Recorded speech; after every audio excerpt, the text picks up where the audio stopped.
everybody, and welcome to the Global Radio Ideas webinar. We're kicking off season in year number 6 today. And it's amazing that we've made it this long, and we're still finding plenty of interesting people to join us and be contributing guests on the webinar series. Of course, if you have anybody in mind that you'd like to see us feature as a guest, just drop that in the chat box and we'll see what we can do. My name is Ken Benson from the P1 Media Group, and joining us from Germany, welcome back, my co-host, Benztown, Andy Sanneman. Welcome. Nice to meet you guys. Thanks for the intro, Ken. Welcome. Thanks for joining us today's webinar. We're kicking off, like Ken said, it's our 6th year, which is kind of like incredible that we made it that far.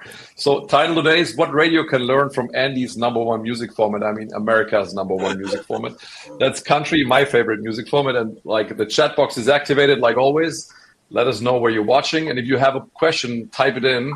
Mike's going to answer all your questions, promise, at the end of the show. So it's going to be that. So let's talk about country music to kick things off. For those of you outside the U.S., you may not know, it's the #1 format by number of stations in the United States, with over 2,000 stations programming some form of country music. And next week is the big annual conference taking place in Nashville. It's the Country Radio Seminar. And I've had the privilege to go a few times. It's absolutely an amazing conference. If you've never been, I highly recommend it. So today, with that in the wings next week, we want to chat with one of America's top country programmers who happens to program not one, but 2 of the most listened to country stations in the United States. And they just happen to be in the same market. So let's tell you about our guest. He grew up in Silicon Valley, California, not a place necessarily known for country music, but he began his career programming pop stations, first in San Diego at a station called KS 103. Then he went to his hometown station in San Jose, KWSS, and set ratings and revenue records there. His next stop came after a phone call from Scott Shannon at ABC's PLJ in New York. I'm sure many of you or all of us have heard of that radio station. He spent 8 years there as the assistant PD and music director and rebuilding PLJ from its rock station days to a leader in the hot AC format.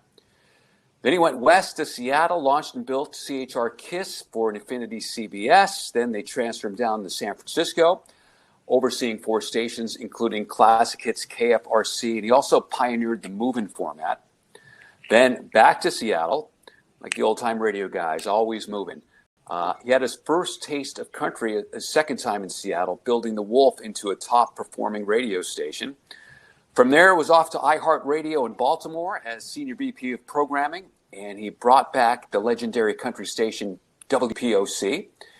And for the past 5 years, Mike has been programming not 1, but 2 country music stations in Dallas, Texas, the #4 ranked market by population in the U.S. And the interesting thing is, I said at the beginning, he's doing it for the same company. So we're going to start off there in just a minute. And the last thing I want to say about Mike, besides being a great guy and a legend in the business, Radio Ink magazine recently named him the #3 country programmer in the U.S. So from Cumulus Media in Dallas, Texas, the PD of The Wolf and New Country 96.3, welcome Mike Preston. Thank you, Ken. Thank you, Andy. It's good to see you guys. Glad to be here. Awesome that you could make it. So Mike, usually we start that thing with our traditional icebreaker question. So a lot of people feel that, but I think you're going to be fine. So what is something people don't know about Mike Preston? Well, there are a few things I can't talk about, but probably one that's kind of interesting that people, when they hear about it, they want to ask questions, which it is the fact that I'm colorblind. And unlike this photo, which is good, thank our friend Robbie for getting a quick colorblind photo. But colorblindness doesn't always mean you don't see any colors. I see colors. It's just oftentimes, Andy, they are the wrong color. And so that can cause problems, especially at stoplights. That might be a problem. But yes, I figured those out by position of the lights. It's weird because in Dallas, we not only have vertical stoplights, which most people I think have, but for some reason in Texas, they have horizontal ones. And so you have to relearn the positions if you're colorblind. So that's a deal. But early in my radio career, I think a lot of radio guys if you've been around for a while, will get a kick out of. The old days when we played actual records, 45s. I worked at a top 40 station where the clock, the format clock, was all color coded. And it was the clock, and it had these dots, big color dots, and it was red, green, yellow, red, blue, green, yellow, etc. And one day I was on the air, and the PD walked in, and I was holding the 45s, the records, where they were in these colored shucks or covers that matched the clock. And I was holding them up. And the PD walks in and goes, "Why are you holding the records up to the clock?" I said, "I try to make sure I'm playing the right color." He goes, "I don't understand." I said, "I can't tell what color's which." And he was flabbergasted. He said, "I've never even thought about that." So he was quick on his feet, and he quickly realized he could put a B on the blue and an R on the red and a Y on the yellow and a G on the green, and then he just made sure that the records all had the letters on them, and I was fine after that. But it was I was a little nervous at first because I'm thinking, boy, I hope I'm playing the right songs, because I really had a difficult time. So luckily, the next station I went to, which was a legendary K-Don and Salinas back in the old days, there were no colors involved. It was all numbers. So I was a lot easier at that point.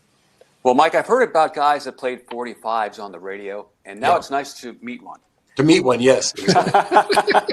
Now I played some too. Yes. And Columbia had notoriously bad vinyl and lots of Q burn at the You're right. the records. Yes. Absolutely. Yes. Yeah. All right. So let's talk about your day-to-day job. Many programmers are programming more than one radio station today. That's not unusual. Sometimes in the same market, sometimes in other markets. But I think what's unique about your situation, you're doing 2 country stations in the same market, and both are successful. How do you do that? Yeah, we try. I mean, when the Cumulus was growing and expanding at one point or another, they ended up putting these 2 brands together. And for a long time, they were really super head-to-head. I mean, it was just like a classic top 40 battle where you had 2 top 40s going. It was the same thing. You had just 2 mainstream country stations just fighting it out, banging their heads together. But around the time I got here, they had begun the process a little bit maybe before me, but by the time I got here, we really decided we wanted to try to separate them somewhat. And so really what we've got now is more of which many clusters will have in a lot of markets. You might have in one building, you might have the CHR station and the hot AC station. And so we look at it the same way. New Country 96.3 is kind of like the CHR country station. It's focused on today's country, the hottest country songs of today. Whereas the Wolf, which we brand 99.5 The Wolf, call it Texas country, we focus more on a hot AC styled kind of music scheme, where we take the songs that we've built up on 96.3 after they are really familiar and burned into the audience, and are which you would consider absolute hits. And then we move them over and we play them on 99.5, and we complement that with a lot of gold. So we play a lot of gold on the Wolf, that go, and including some 90s too. So I don't know if the average hot AC plays a lot of 80s, let's say, but somebody a hot AC might play a fair amount of gold, and so that's kind of the contrast, kind of a CHR country and a hot AC country, and that's kind of how we keep them separate. And I think it gives us a really good cross section between the 2 stations. We have a combined cume of about 1.5 million, depending on the month, out of a market population of 7 million. So it's a country audience is big here. Yeah. So which one's your favorite? Oh, it's like kids. You don't have a favorite, right? You love them different. But no one's a favorite. Well, that's remarkable. I mean, that can't be easy. I mean, programming 2 or more stations is difficult enough, but when they're in the same lane and keeping it separate, and even it's challenging. Promotions, yeah. How do you choose? Which one is better for which station? And well, some of it just kind of lends itself that, it just depends on the situation. We actually, so one of the things I did when I got here is the stations when I got here were still very much siloed off. Wolf people were the Wolf people. They were over here. 96.3 96.3 was over here. Everyone just kind of, and it was, you could feel there was like a palpable tension, you know? And I just decided that that there's strength in numbers. I'm stealing from sports teams, right? There's strength in numbers. And I felt like, okay, we got 4 or 5 people on this station. We got 4 or 5 people on this station. We got me. I got my promotion director and her coordinator. What if we just operated as one big team? And I feel that that's really been part of the reason we've been able to do well, is that we operate as one big family. And we do a lot of promotional activity together. Our biggest thing we do is called Texas Independence Jam. It's a benefit concert we do every year in Fort Worth at a very legendary historic club called Billy Bob's.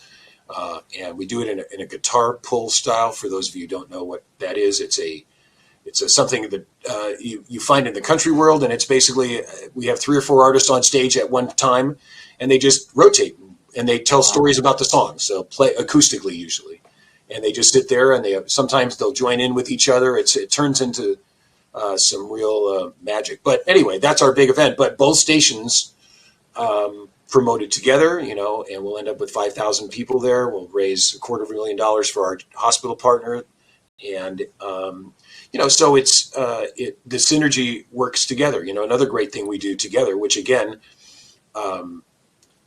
was something different and is not done in many places. We work with the Children's Miracle Network, and we have a big radiothon every year for our hospital here in Fort Worth, Cook Children's.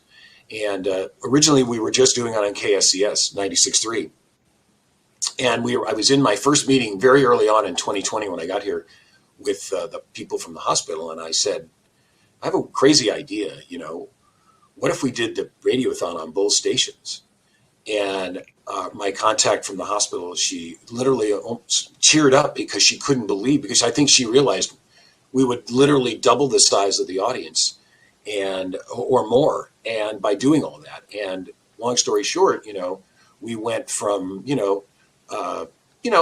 doing a nice number to this year we did I can't remember for a second, I think it's our second year in a row of over $1 million for the hospital on a 2-day radiothon. So it's, so it's the power of working together. And in that case, it's a simulcast. And literally when we're doing this, all the talent from both stations are working together. And in the heart of the day, you'll have 7 or 8 of my people on the air together, having fun, telling stories, crying, laughing, because the radiothon is a serious thing, because you're talking about kids and critical illness, and sadly sometimes even the unthinkable happens. And so it's a range of emotions, and I think it's a real great bonding moment for the entire crew, because you're working with your counterparts from the other station, and you're saying both stations' names, and it's weird to have someone from 96.3 saying, and on 99.5 The Wolf, and vice versa. It's breaking a lot of rules in some ways, but I think that's what you have to do. You have to be willing to test the boundaries, and sometimes when you actually break the rules, things are even better than you thought they'd be. Yeah, I mean, I think you summed that up wonderfully. So, country radio seminar, like Ken said, next week in Nashville. So that's obviously the biggest show in country radio. Yep. So what is the state of country radio, in your opinion, in 2025? I know it's a broad question, but... Yeah. I mean, I think every format has its ups and downs. I think a couple of years ago, country was not in as good a place as it is now. I think that the music over the last, year to 18 months has been much, much better. We've seen, some people become just gigantic stars. Morgan Wallen led the way, then Luke Combs. We've had Post Malone kind of really buy in it. He grew up in Dallas, Fort Worth, and I'm pretty sure he listened to one or both of my stations as a kid, because he's a huge country fan, and he knows the old stuff too, which is really fascinating. But I think that Jelly Roll has become a major player. Yeah. And I think I think that's broadened the format out. I think some newer people are coming into the format, but I also feel like even though some of these artists are these new artists, have a more contemporary sound, we found that the audience, the standard, quote unquote, standard country audience has been very accepting of this stuff, and have developed really high passion for this new super active music. And I think that is what's allowed us to kind of flourish more over the last 18 months, let's say, than we might have in the previous 18 months. It just feels like we're in a better place because the music is so good right now. Great. Well, let's talk a bit more about the music. Right now we're in a period where there's a lot of crossover to pop and AC and other formats, but this has happened in the past on different occasions. Yeah. Is this a trend that's here to stay? And is it good for country radio when your big hits are also being shared with other formats? Yeah, it's one of the issues I have. I want our music to be our music, right? I think that, and you're right, Ken, in the past, there have been various times throughout kind of pop history that there have been moments when country, crossed over, right? The late 70s, you had Kenny Rogers and Dolly Parton, right? You had a bit of that, and then there were some AC crossovers, in the early 2000s that kind of took hold, and you get a one-off here and there. But I think that the fact that especially Morgan Wallen, Luke Combs, Jelly Roll have generated quite a good amount of pop and AC airplay, depending on the market, is not so much that those were great pop songs for them to play, but perhaps the dearth of great pop songs for those guys to play, and so they needed something else. And I think that it does not make me happy when our songs are being played somewhere else. I think back to the song. Remember the song "Happy" by Pharrell a few years back? There was a point in time, like literally, you could go in any market, and every single station in the market was playing "Happy" in one form or another, right? And while it could be good potentially for the artist, I think when songs become that saturated, they become completely ubiquitous. I think they lose their potency for whatever their home base is, and so our hope is that that we don't lose too many songs to pop. The good news is we don't sense that many of these artists their plan is to become pop artists. I think that the ones that have had this good success with some multi-format exposure, I think they consider themselves country artists, and I think that they understand that's their home. So they're not tempted to follow the Taylor Swift path. I don't think so. That's not my sense. All they do is anything's possible, but I don't. They do it vice versa. All they do it vice versa, like Post Malone being kind of like a hip hop rap pop star, going back to his roots and doing like the music.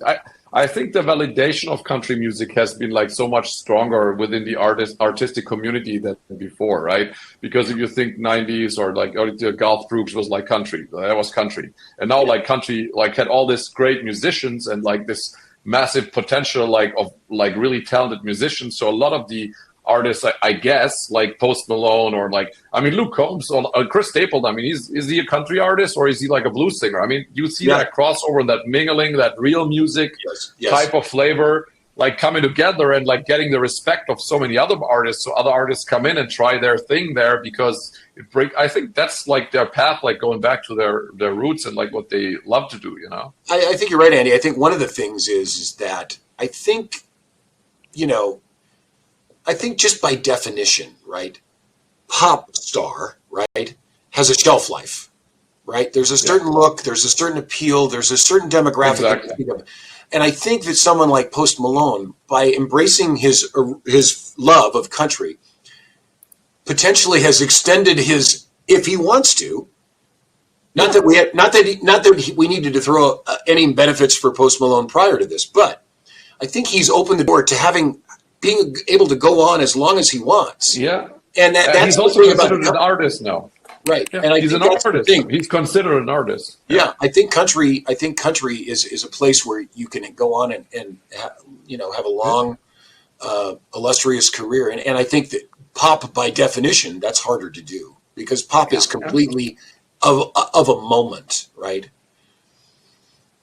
I agree, and I think you get the credit as an artist because, like you said before, Post Malone was like a rapper or like pop music Yeah. culture phenomenon, like for a certain time. But now he's considered to be like a real artist because like people like Luke Combs or Yeah. Morgan Wallen or what else like did stuff with him, did collaborations. He Yeah. basically showed the world that he can do different, Yeah. And look, which I think he played a tailgate party at the Super Bowl that was on YouTube, and I watched the whole thing. And if you haven't seen Post Malone right in these days, in his current format, he's got a band, but the band is a country band. He's got a steel guitar. He's got a fiddle player. They still played his pop hits like Rockstar and stuff, but it's like I love just the fact that he's like, I'm doing this all the way, and I think that that's a credit to him, and I think it's made the guys on the country side programming side go, wow. This guy is really into this. He's not just stopping by. He's actually really wanting to do it. And I think that's commendable. Let's stay on the current music topic for a moment. Let's talk about how you cultivate and create your playlist each week. There's more tools now than it seems than ever before. Which ones carry the most weight with you, and what do you use to determine what songs get added? Well, this is like the age-old, dilemma, right? What you can there's to your point, Ken, there's a lot of tools. The first thing the first tool I consider is right here, whichever side it's on my heart. That's what I look. I listen to my heart. I use my head, and I always have that as kind of my guiding light, right? That's the first filter. Is like, okay, do I really like this or not? And I often tell people in the music community in Nashville, and I had this same thought process when I was in pop for a zillion years. If I love a song, if I think a song is something, and I'll tell you one recently that I did this with in the last year. If I feel that strongly about something, I don't care if there's anything on the song. I don't care as long if I think that this is going to be something. If my heart and gut say this is something, then I'll take a chance. I'll take a chance. If I don't like the song, that's when all the other stuff comes into play. Okay? So what's going on with streaming? What's going on with other stations I respect? We use media-based, and we have a custom chart. My music director, Al Farb, and I have of stations that we've identified that we believe are credible. And so if it's a song that don't like or questioning, then we look to see. I know my friend Mike Moore is on here, so I'll look at Mike's playlist and I'll say, what is Mike doing with this song? Oh, wow, he's got it in medium. Okay, cool. Put that in the consideration of what we should look at. And once a song is getting, or once a song we're playing a song, then obviously we rely on our own research too to determine how we're going to change the rotations. Because most songs, not every song, but most songs starts off in a slower new music rotation, and the more that the audience appears to accept it, the higher it goes, right? So that's how we base that. But we do, to your point though about how to, perhaps one of the ways we identify songs that we want to be interested in, if we haven't already been, talked to them by the labels, for example, we look very critically at the streaming numbers for Dallas because we have the ability to look market by market. So we look at our market and we identify songs that are streaming well in the market. And, if we see a song and we go, what is this? We go find it and check it out and see, is it something we could hear on the radio? And we start keeping track. And so we've, by looking at the streams here for several years, we've kind of identified plateaus of interest, right? So a song gets to a certain level on a weekly basis, and that kind of puts it on our radar. and we start investigating it, and we start keeping track of it, and we start listening to it more often, and and then we start to find out, is a label involved, and are they seeing this, and what are, we'd look to find out what their plans might be. But I wanted to tell you the story really quick of I mentioned something that we did in the last year, that was purely based not on any metric, zero metrics, right? And it's who I mentioned to you, Andy, which is Zach Top. Zach is on a new label called Leo 33. It's very small. It's a very small group of people, and he was their first artist. And about a year ago, they came out with a song. A little over a year ago, they came out with a song called "Sounds Like the Radio." And Zach, as you identified when I told you about him, Andy, he's very traditional sounding, very old school sounding. He's not old. He's only 26 or 27. But he has an old soul, and he loves that kind of traditional sound. And at that moment in time, I just thought we, as a format, needed something like that. But unlike a lot of other emerging artists today, he had no streams. There was nothing.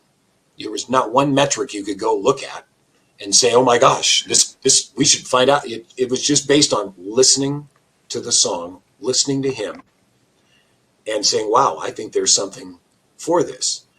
And so, we played sounds like the radio, and we're instrumental in helping that one kind of go. And then, as that song was getting near its peak, we saw that another one of his songs was starting to stream, and it's a song called "I Never Lie." And now that song had just took off. And a few weeks ago, I took a screenshot of the Dallas streams. And it was about 4 weeks ago. And that week, I Never Lie was the #1 streaming song in Dallas. And I sent it to my friend Tracy at the label, and I showed her. I said, "Did you realize this?" And she didn't know it at that moment. But I said, "Look," I said, "this is the power of radio. This is what radio can do." This guy went from no metrics at all to a #1 streaming song in a big market. And I think that just shows the power of what we still can do. And it's the story. It's kind of the reverse story of most music today. Lots of stuff now streams ahead of time before they even bring it to radio. But this was done kind of the old-fashioned way. It was just done off our gut. Well, with so much conservatism today, playlist, I think a lot of people are going to be happy based on what you said. Like, you're still using your gut on occasion. It's not all metrics. It's not all wait and see. It's go out there and you find a great song, you put it on the radio. That's right. And then, you've done this long enough, more times than not, you probably get a positive reaction to your choices. Yeah. I mean, look, I think you can't have that be the only thing you do. You have to do it. You have to use common sense. You have to be smart about it. But I think that it's like anything in life. People discover things and try things all the time, whether it's a new restaurant, right? A new shoe brand, pick it, whatever. You stumble onto something and you look at it and you investigate it and you experience it and you become a fan and you love it and you just know in your heart that it's a good thing. And that's I think that, to your point, it's really easy to homogenize radio, right? And a lot of people, unfortunately, what's happened in our business, some of that has just become required by some companies because of how they have to operate. But I think that the way the win is when you don't have to do that, when you can still be crafted for your market, right? And for what your vision is for your wherever you are. And and that Zach Top story, it really feels good because I believed that would be what works in Dallas, and it seems to have been that way. Yeah, I mean, that's definitely a good lesson learned. So talking about lesson learned and experiences, I mean, you worked, like Ken said in the intro, you worked 8 years with the GOAT, Scott Shannon, who we had on that webinar a couple of years ago. It was like fantastic one. if you are interested, watch it back. So what was the experience like to work with a guy like Scott? So what did you learn, like lessons learned, things achieved? So many things. This photo here is a great photo from, it was 1993, and that was the PLJ staff, air staff. We had quite a few people, as you can see. I'm not sure many stations have a staff this big anymore, but yeah, so when I got there, Scott wasn't there, but about a year in, he showed up, and it was eye-opening and ear-opening. He didn't like me at first. I think he had me confused for someone else, maybe. But anyway, it was amazing. Once he got over once he figured out who I really was, and we ended up having a great relationship, and he and I consulted stations together and did a lot of great stuff. And he just, what I learned from him through osmosis and being around him and just watching him, it really shapes what I do today. I learned so much about the process and how little things actually do mean a lot. I learned I learned and watched how he worked with the talent, and we had a great time. And this is a story I think he's told, but we would sit with talent, and I would often sit with him during air checks and stuff, and he would be perturbed at someone. And the radio station was at Madison Square Garden, right at Madison Square Garden, in the building right in front of the garden. We were on the 17th floor, and out our windows you could see New Jersey, the Hudson River, you could see quite far. And if he was perturbed with someone, he would stop the tape and he would just say, "Let me ask you a question. Look out the window. What do you see?" And the jock would be a little freaking out. He'd look out and he'd go, Madison Square Garden, the river, taxi cabs. And he's like, no, what do you see? And they're just listing off items, right? And they're listing off, and they're trying. But he'd keep asking, no, what do you see? And finally, he might look at me and he'd go, Mike, what do you see? I'd say, I don't know, Scott. Looks like New York. He goes, damn right. Start sounding like it. And then he'd stand up and walk out. And needless to say, a jock was usually shell-shocked at that point. And a few minutes later, Scott would come back and we would continue on. But it was just that way he had this way of making a point about things that really resonated. It was like, no, we're in New York. We're in New York. And he wanted them to feel it. He didn't want to just say it. He wanted them to understand it and feel it in their heart and their soul. And so he had this way of helping connect the dots, I guess is a way of saying it. But that was just one of many, many things. Another thing, this is something that I've told many, many people. Scott had a thing, he had a sign that he liked to put up in the studio. It had 3 words on it: preparation, concentration, moderation. And he used to say that any problem a DJ, because everyone, they're not air talents, they're DJs. Anyone who knows Scott knows they're DJs. They're always going to be DJs.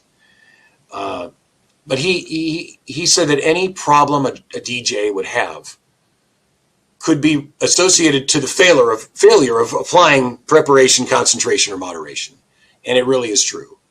And I always, I still today bring that up to people all the time.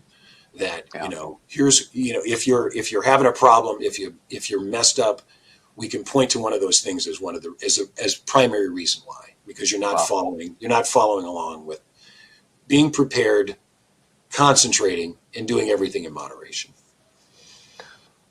Excellent answers, Mike. And to everybody watching today, thanks for joining us for the Global Radio Ideas webinar. We've got a few more questions for Mike, and we're going to ask him for moderation since we're burning up some time and we want to get to a few more items. And then also, too, we want to get to some of your questions. So if you have a question, just type it in the chat box when you get a moment. So, Mike, moving on, you've been programming major stations in many formats in major markets for 40 years. And a lot has changed. You could say almost everything has probably changed since your first program director position. And obviously today you're still top of your game. How do you do it? How do you evolve and stay on top of everything and program successfully in 2025? Wow, that's the secret, right there. Right? You know, Ken, I'm not 100% sure. I think for me, it has a lot to do with just that. I try to still be a human being to people. I think that's part of it. I think that's really important. I try to I do it by trying to help people, help them get, help everyone be on the same page and to get to where we want to go together. Just like you've said, everything really has changed. And I think, if we were all to go in a time warp to a station from, the late 70s or early 80s, it would be, a lot of people go, well, where's the computer? First, that'd be like the first question. Where were the computers? Everything was literally done by hand back then. And today, now, jocks press a button and can walk away. So it's been such a revolution. But I think it's just, it's staying grounded, staying centered as much as possible. We're not sending rockets to the moon or curing cancer, but we do provide something that actually helps people. It's playing music and hopefully, being able to make someone's day a little bit better still is one of the biggest benefits of listening to a radio station. Why people listen to us, they want to escape. And I think the connection that people on a radio station have is really the defining difference, right? The streaming services can play every single song that we play and every single song we don't play, right? And there's very few or no commercials. But the one thing they have not figured out a way to do yet is really truly to relate to the audience actually in the very moment that we are living in, right? And if we're, KSDS 96.3 is one of the big EAS stations here. Texas has tornadoes, right? And we have storms here. And when there's severe weather, when things are going on, we don't hide it. It's front and center, right? It's all hands on deck, and whether it's the aftermath of a storm or we've had winters here the last 4 or 5 winters now. There's been major freezes, snowstorms, and look, I know it's not as bad as it is in some parts of the country, but when you're not used to it, even something that is wimpy compared to like Chicago or Minneapolis, it's a big deal here. And so you acknowledge it. You want to reflect what's going on in their life, and the streaming services can't do that in that moment. When all hell's breaking loose, when the power's out in some cities or areas for 6 or 7 days, radio is the lifeline, and I think that's it. So whether it's dealing with something like that, or some other type of tragedy, I think those are the things that make a difference. And I think that when stations remember that and remember to try and live the life that their listeners are, when they reflect the life that listeners are actually leading, I think you have a better way of connecting. And I think that's, that I feel lucky that I've got a good teams of people who are able to do that. Yeah, I think the connection is a major point, and I think a lot of the programmers should really doing this today and improve on that topic. I think that's kind of like a key for success, and like what you said in the battle with streaming and everything. So when you're not listening to the 2 country stations you run in Dallas, so what are some of your favorite radio stations in the United States or abroad? I listen to a lot of overseas radio, streaming, thankfully for streaming, right?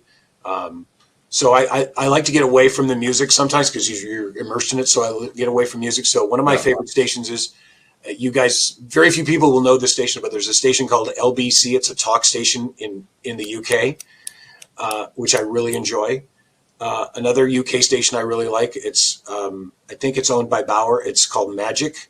They have a brand called Magic Soul, which is 70s soul is my thing. I love 70s soul music, and that's a great station that I like. I also like Absolute 80s, also from the UK, which is another.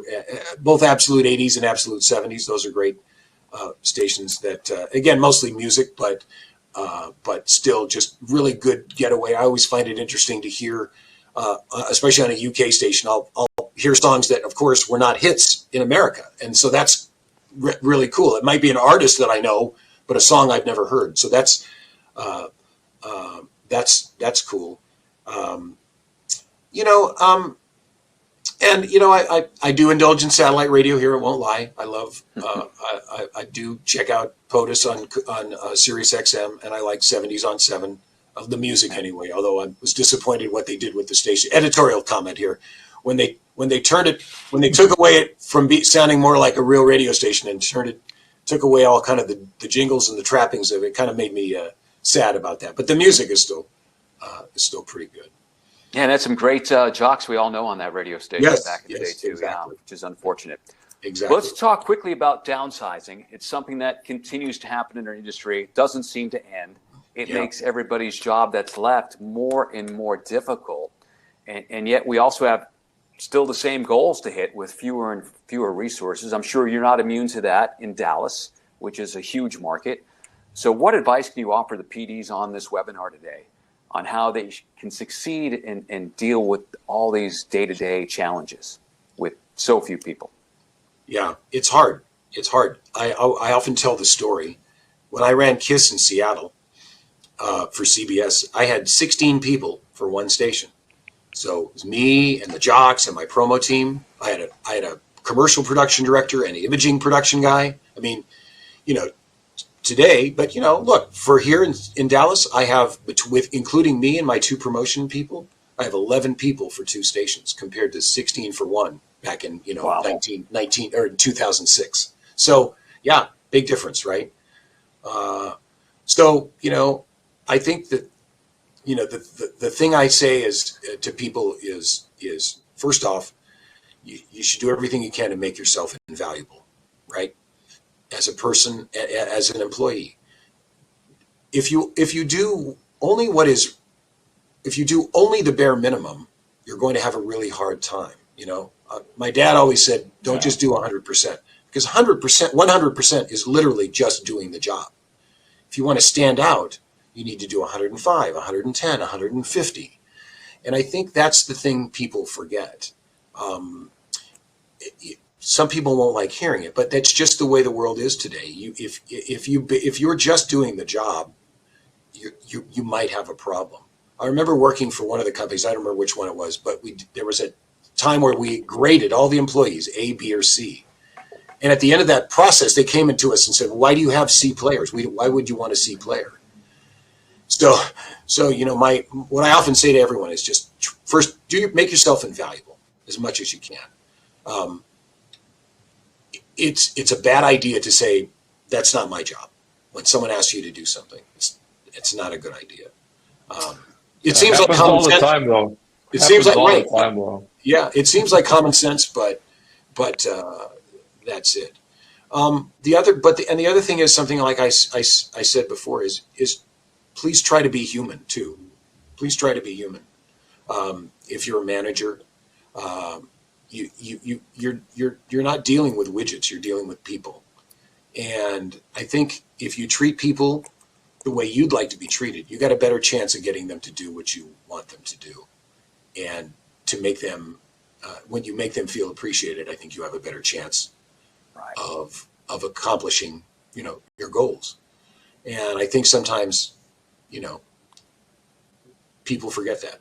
And I get it. The stress of what you're doing, the pressure of what's coming down on you from your boss or from your company can oftentimes be undaunting. But, if you're in a leadership position, sometimes you have to take that as part of your job.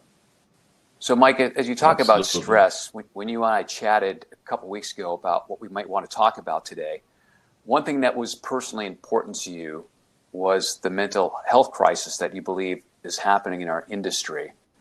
Can you tell us more about that?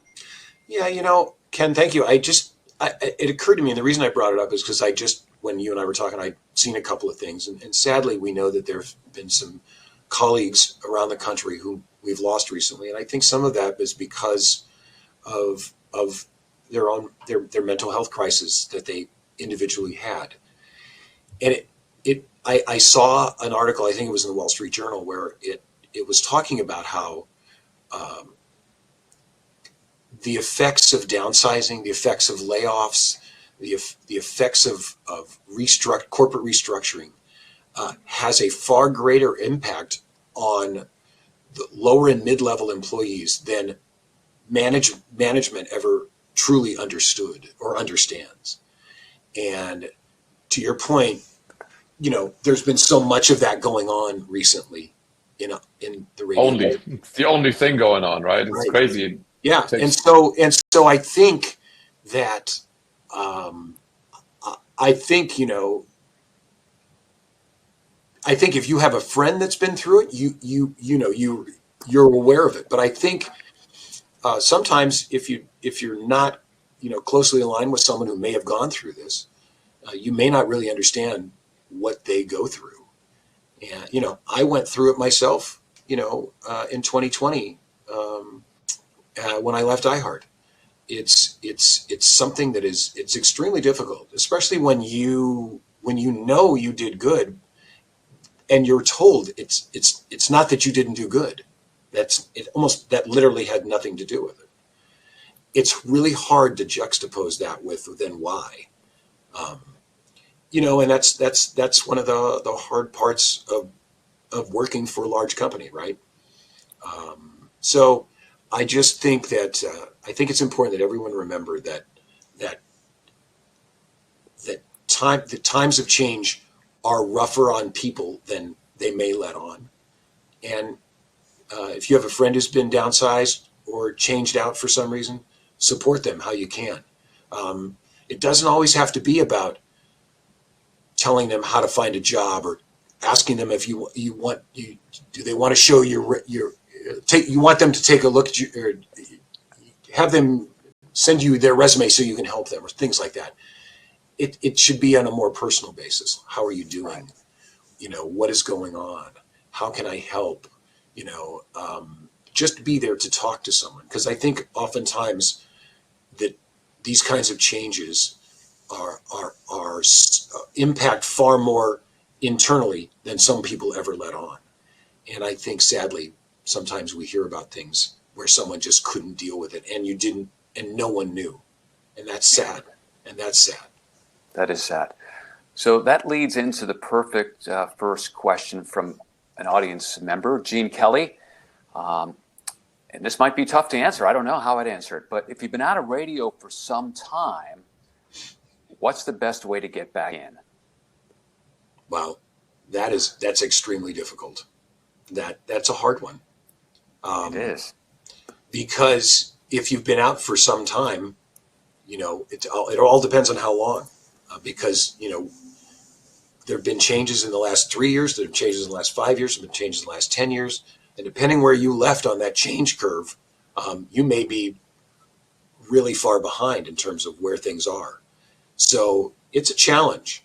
And in the old days, Ken, you and I probably would have said, hey, well, just go one of the small markets, right?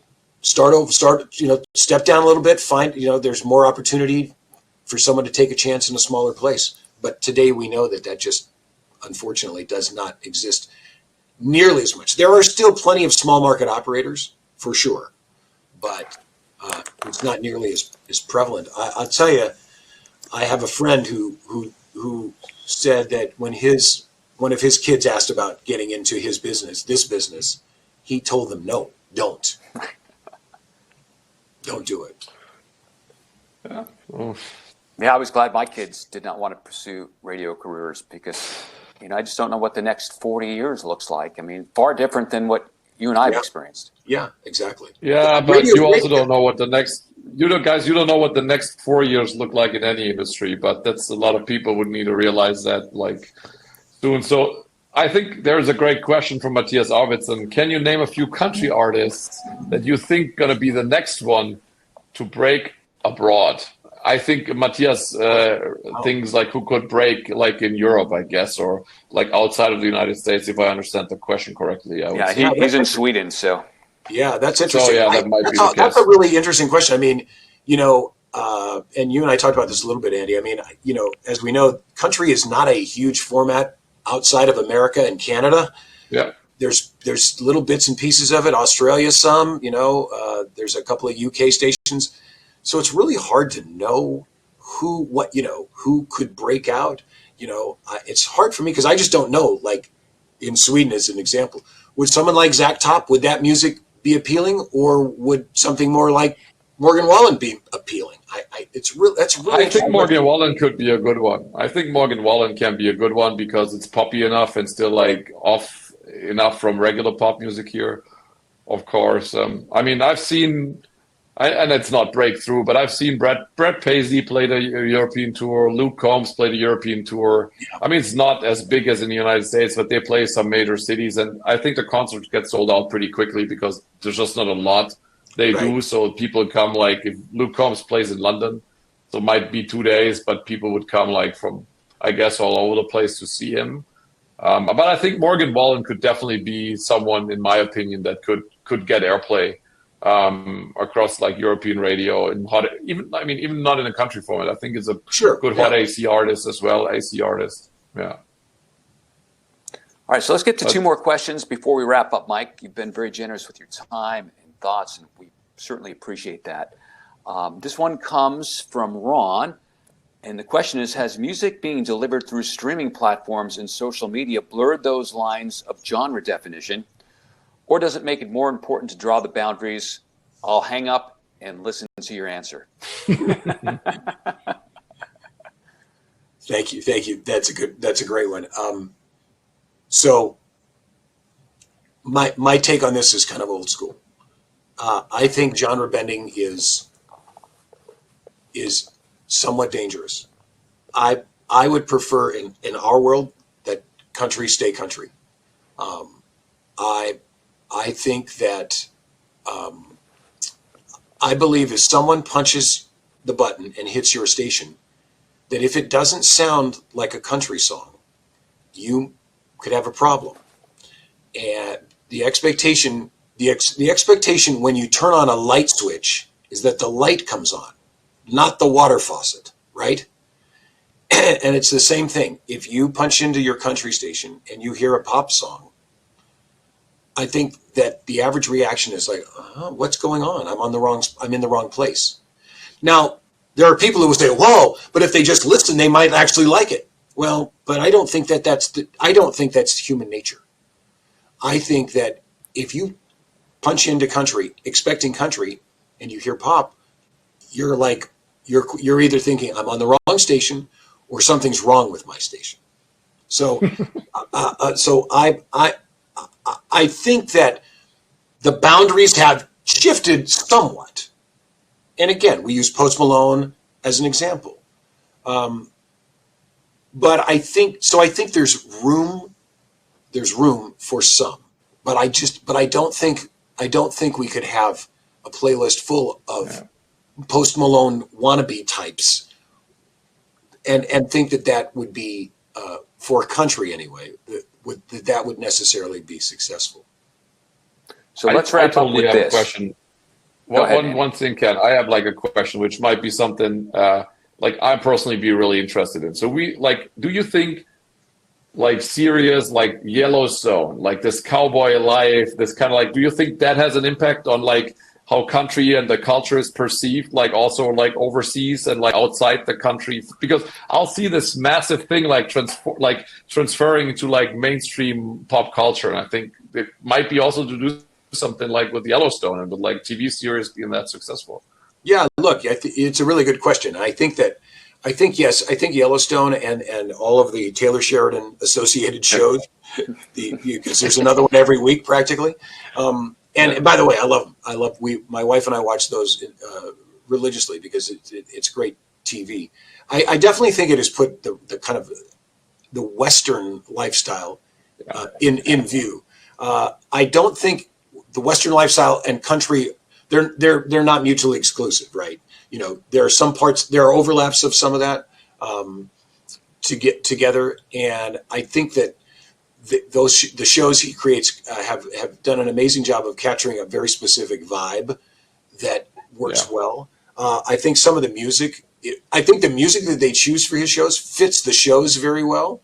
I don't know that we've seen anything from one of those pop out and becomes a massive hit or anything, but I find we do find it interesting, and they have embraced and championed some stuff that has definitely kind of raised its head. But I do think that the Yellowstone phenomena has definitely kind of made people at least kind of perk up their ears to the cowboy life and all that, and I think it's been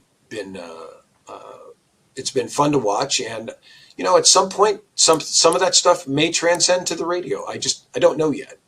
Yeah. Well, Mike, on this topic, you'll be happy to know, if you haven't heard, I think Little House on the Prairie is going to be rebooted, I think on Netflix. Yeah, so there you go.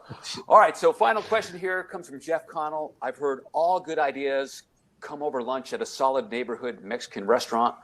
What is the spot in Dallas?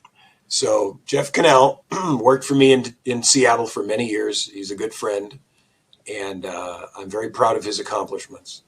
And he's referring to a place called Jalisco in Seattle, just down the street from the arena, which is, I don't believe, Jeff, it's there any longer, although you're in Seattle every week, so you might know. But sadly, I don't have a place where we do that in Dallas.